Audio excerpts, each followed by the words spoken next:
Hello, I'm here today with Roddy McDonald, and he is the founder and managing director of Water for Health, and he's also an author. He has an ebook all about alkalizing our bodies, which I find fascinating. It's a brilliant subject, and he's going to tell us all about it today, about your body and why it's important to alkalize. Roddy, great to see you. Thanks, Karen. This is a brilliant subject to talk about. So tell me, is it important? Why is it important? Why should we alkalise? I think, in my view, and admittedly I'm biased, it is probably one of the most important advances in natural medicine over the last couple of decades. Is the realization that body alkaline balance is vitally important if we are going to enjoy optimum health, and if we are going to try and safeguard our bodies as best we can against all the plague of degenerative diseases that are proliferating. So it is, in my view, vitally important. You see, conventionally, a lot of the medical profession would view the fact that the body's buffer systems will always help to keep the body pH, that's the pH of the blood and the tissues, in balance, unless there's some serious malfunctioning, something like the kidneys or whatever. But unfortunately, I don't think that's quite correct, and some of the research that's been carried out over the last decade seems to suggest that it's not correct. In fact, there was research carried out at the University of California about 10 years ago, and what their conclusions were is that as far as dietary matters are concerned, that there has become an imbalance between the potassium, or as the main alkalizing mineral, and their acidity in the body, or acidity in our foods. And that imbalance has resulted on a deviation in the pH slightly towards acidity, what they class as slight metabolic acidosis. And that is leading to a number of health problems, in which they particularly highlighted problems such as osteoporosis, kidney problems, some autoimmune disorders, etc. Although a lot of your leading researchers in the field would say that the number of diseases would be significantly more of that, and I would say from what I've seen, that most degenerative diseases, then you have a deviation towards acidity, will either be the cause or the consequence of the problem. I personally suspect it's probably more, in many instances, the cause of the problem. Because when the blood pH begins to deviate very slightly towards the acidic side, then the blood is less able to transfer oxygen. And if there's less oxygen in the blood, then it's going to be more problematic to get oxygen into the tissues. So from an oxygenation point of view, it is vitally important that we have a properly balanced pH. So you're saying, let me ask you, you're saying that maybe is it lifestyle, is it what we're eating, is actually leading us to maybe a more acidic body? Yes. And then that could be resulting in some serious health challenges. Yeah. There are a number of things that impact upon the body alkaline balance, and diet is of course one of them, and one of the important, although several of them are very important, because we are consuming much more foods now that leave an acidic residue in the body. Like what though? What would that be? Too much consumption of animal products, too much consumption of grains, and dairy products would be some of your main contributor factors as far as people's diets are concerned. So you have the dietary problem. You also have high levels of stress in our modern society, and prolonged stress will result in the production of biochemicals which are extremely acidifying the body. And some researchers have said that somebody could be on a totally alkaline diet and the effects could be nullified by severe bouts of stress. So that is another contributor. Then of course we have got environmental pollution all around us, which is not helpful as well. And one of the other areas which is often neglected is the problem we have with parasitic infections and things like candida, which is much more prevalent than a lot of people would like to let on. Because what happens with these parasites or fungi is that they will utilize the nutrients from your diet, and they will metabolize them, and as a consequence of that they will dump their toxic acidic waste in your body, and that can put a huge strain on the body pH. So there are a number of things affecting me. Of course, a lot of these parasitic type infections, fungi, actually thrive in low oxygen conditions. So the danger is you could get into a cycle and could spiral downwards. And probably the first sign that there is an imbalance would be kind of fatigue, poor immunity, etc. And that should be a warning sign to people that they need to take action, because if they don't, the danger is they're going to spiral into a situation where it's going to leave the body much more open to much more serious problems. I find it quite mind-blowing talking about this and being acidic and an alkaline body, and I'm wondering, if you didn't feel good, you may go to the doctor. Is a doctor likely to say you need to be more alkaline, or are they more likely to say, here's some look, this is just my opinion, it's not Roddy's. Are they likely to say, take these drugs? I mean, it makes sense to me that we need to alkalise our body. Well, I think it's fair to say that fundamentally this is a nutrition problem, and very few of your medical doctors have ever been trained in nutrition. And that is a fundamental problem. But I have a lot of sympathy for them also. Of course, from the point of view that if somebody comes to their surgery, the person is expecting to leave with a prescription. They're expecting the quick fix, rather than. But it could have been years and years of having an acid body, and then you want to go out and have the quick fix. And take, 5 minutes later you're cured. That's the nature of the society we live in. And so I have a measure of sympathy with doctors. They're often slated for not paying as much attention as they should be to nutrition and lifestyle factors. And these things do take time. Firstly, I think the sad thing is they don't have the training in nutrition, which is very sad. But secondly, the bulk of people that come into them are not looking for to make changes to their nutrition or to their lifestyle.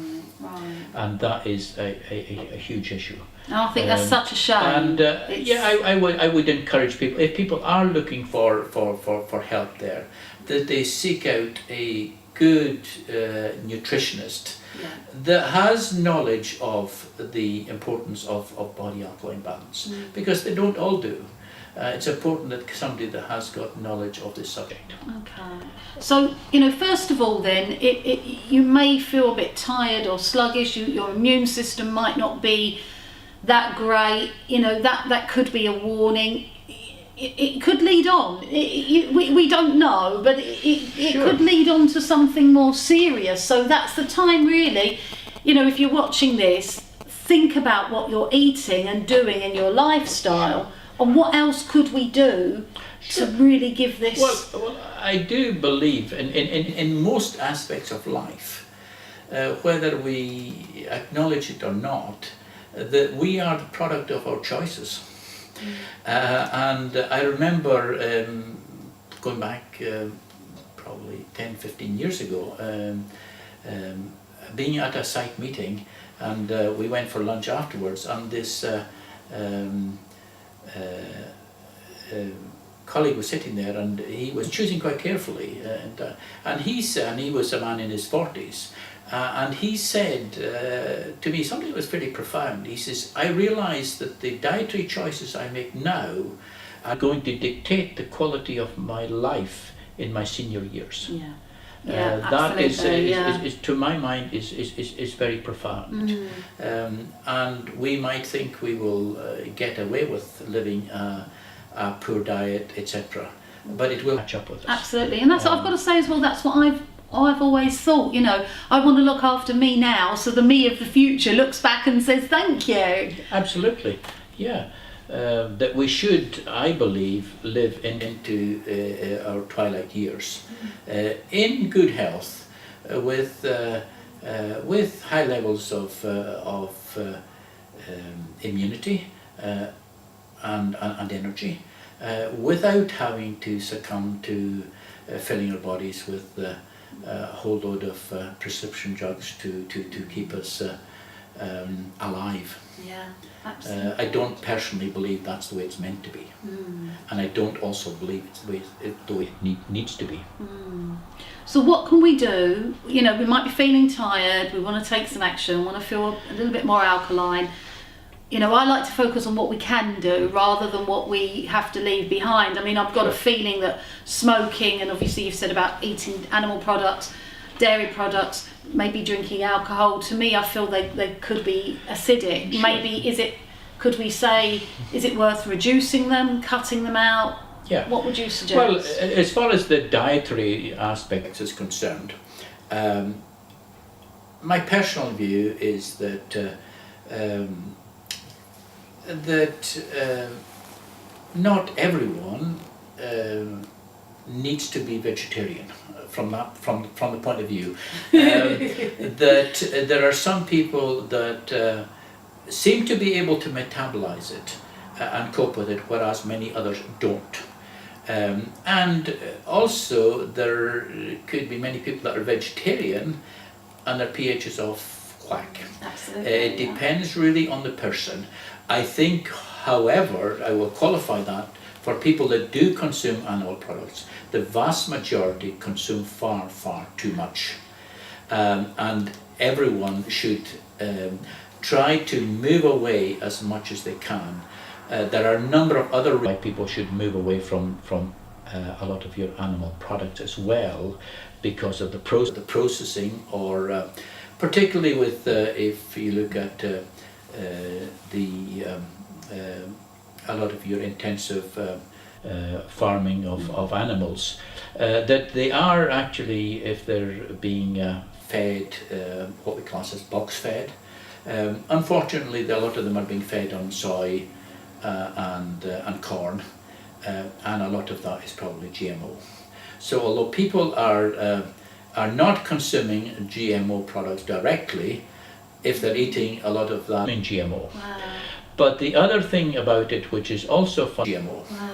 But the other thing about it, which is also fundamentally important on that side of it, is the ones that were grass-fed animals did have a better omega-3 to omega-6 ratio in their fat than the ones that are box-fed, because of the nature of their diet. Yeah. So people want to reflect on that in terms of animal products. So I do believe that everyone probably could do with reducing it if they want to. And there are a lot of good options now available to people if they want to move away from it. And no doubt about it, there is many types of cancers that are implicated in too much consumption of animal products. So yeah, I would encourage, there are a number of things I would encourage people to do as far as their diet's concerned, to help to bring their body back into balance. Aspect of it, when the body pH is deviating away from the ideal, then the body is not going to be able to assimilate. Then the body is not going to be able to assimilate nutrients as well as it could do, and it's not going to be able to detoxify as well either. It will hold on to toxins. So as we bring the body back into balance, we get better assimilation of our nutrients from both our food and any supplements, and we're able much more readily to release a lot of the toxins that also are a contributor factor to our ill health. So it has got many facets to the whole thing of body alkaline balance. But in terms of what people should do additionally should do in terms of the nutritional side, is to begin to consume a diet which is got a much higher proportion of fruits and vegetables, but part of that raw. That is probably going to be the best nutrition that people could do to help to alkalize their body, and particularly if they are under stress through some serious degenerative problem or whatever, then they definitely should look at seriously increasing their vegetable content. The fruits, the reservation is some of it can be too high in sugar. Right. Even natural fruit sugar? Even natural fruits. A lot of people should, if they've got a challenge, they should steer away from your high sugar fruits. Right, okay. And focus on lower sugar ones, than much towards a much more vegetable based diet. But again, we have to look at the overall equation. That grains, bread was regarded by people through the years as the staff of life and a necessary part of the diet, etc. It's completely different from what it was 50 years ago. Yeah. A much higher content of what it was 50 years ago. Yeah. A much higher content of gluten in it, and more people are having problems actually metabolizing that. And so many people, particularly people that have got allergic problems as well, would be better to eliminate wheat from their diet. It's not going to help anyone, and it's not going to help with their body alkaline balance either. I mean, you have seen so many people that moved off wheat and they experienced a fair bit of weight loss.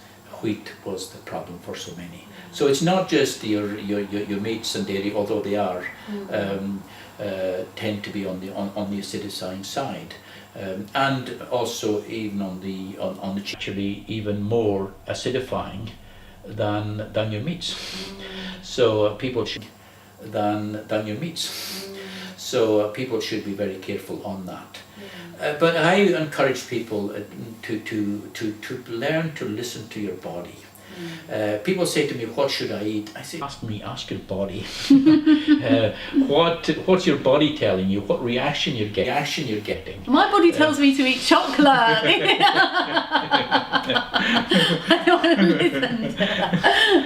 Yeah, that's the excuse of many people. For some, it may be beneficial, but yes, it's a lot of the problem is to try and handle stress by eating chocolate, or ice cream, dairy-free. I love it. I find it so fascinating, and I do agree, because I've read about wheat. It's so different to what it was 50 years ago.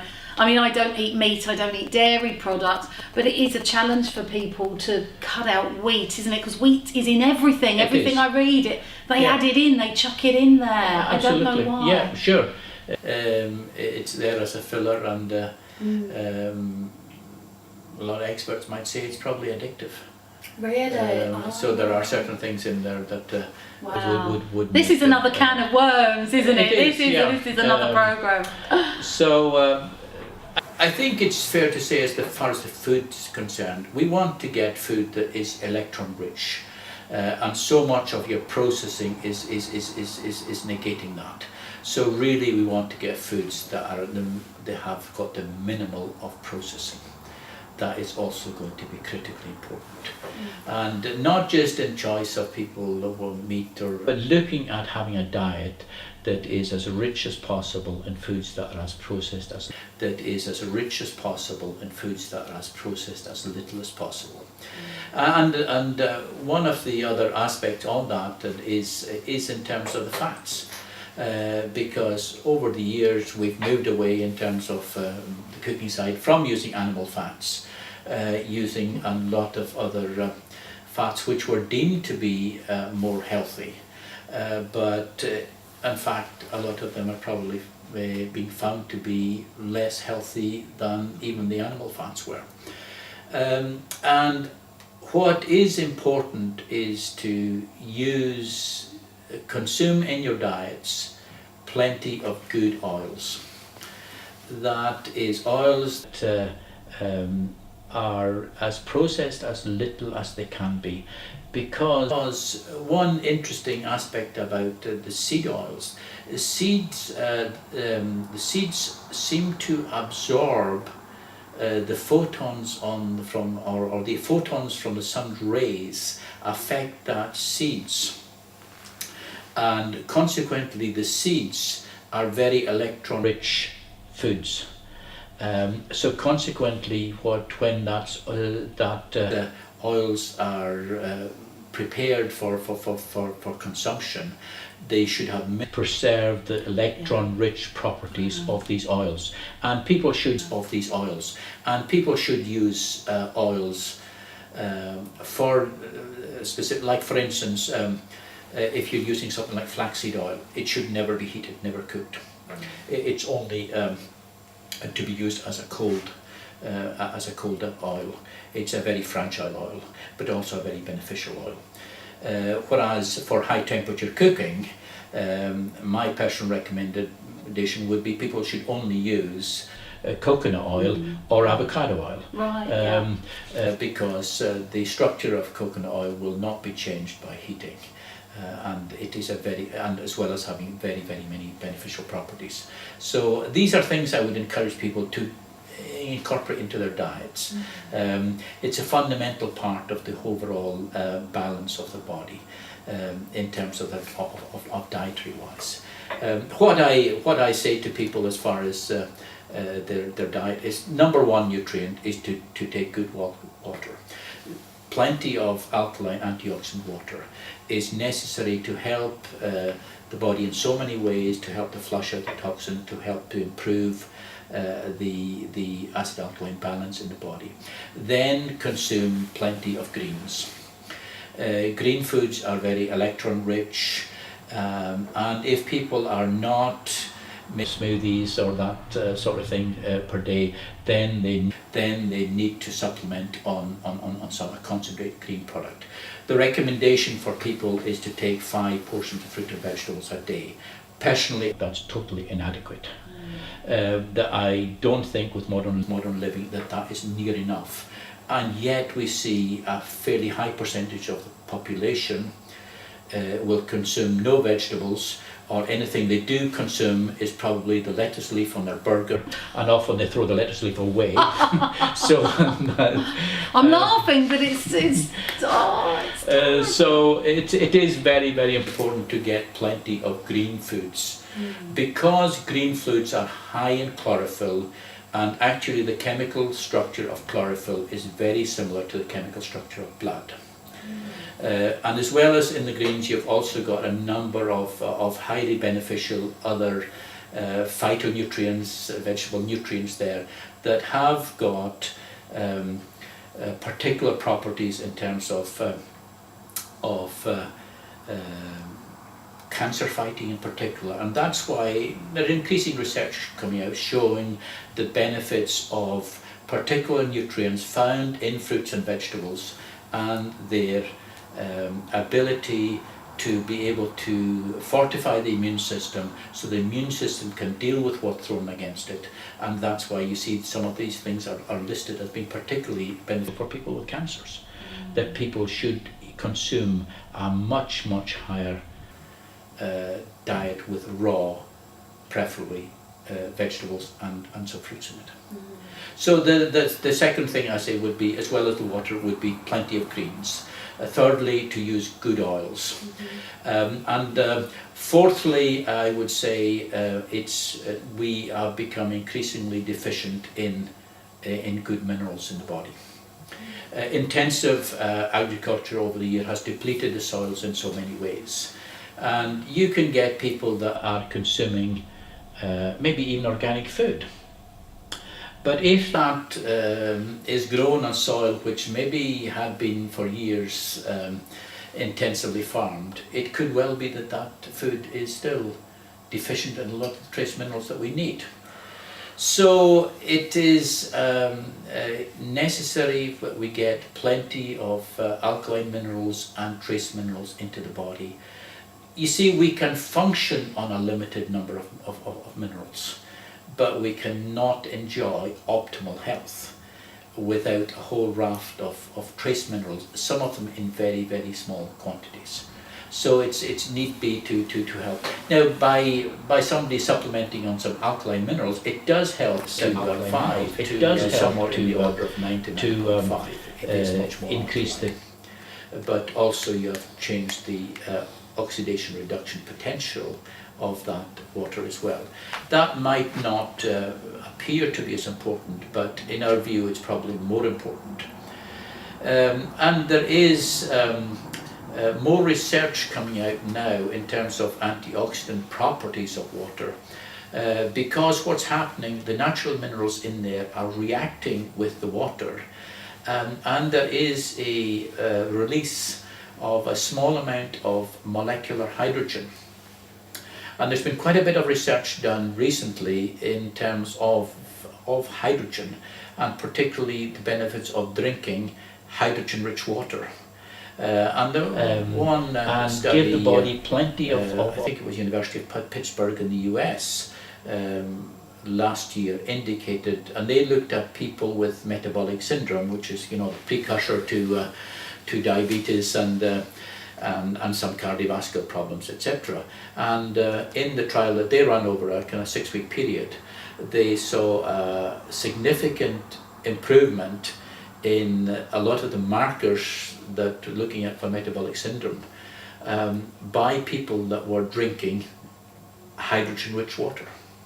So we believe that the antioxidant properties of the water is probably more important than the alkaline properties. Interestingly, out in the Far East, in Korea, they would actually promote it as antioxidant water rather than alkaline water, because they see that as being more important. Of course, the structure of the water is also very, very important. To Absolutely there are the other aspects fascinating. I know what I'm going to be doing now, and I do feel, after speaking to Roddy McDonald, the Managing Director and founder of Water for Health, I feel that there's probably more people that are more acidic than alkaline, and it's something that we really do need to address. So I know I'm going to do that personally. And please check out, because there are going to be more videos from Roddy, and we're going to go into more details about the products, but I think that really gives us an amazing summary of what the problem is, what you can do about it, and why we really need to take action now. So thanks again, Roddy McDonald, Water for Health Limited. Thank you.